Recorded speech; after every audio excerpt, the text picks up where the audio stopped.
Hindi lahat ng ngiti ay totoo. May mga ngiti na mas mabigat pa sa luha, pero pinipilit pa rin nating isuot kasi sabi nila, be positive lang. Pero alam mo ba kung gaano kabigat na araw-araw mong tinatago yung tunay mong nararamdaman?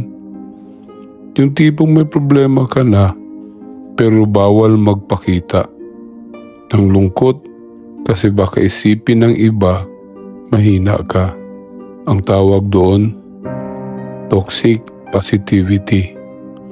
Yung tipong kahit nasasaktan ka na, pipilitin mo pa rin ngumiti para lang hindi maging negative vibe sa iba. Pero sa totoo lang, minsan kailangan nating tanggapin na hindi okay ang lahat.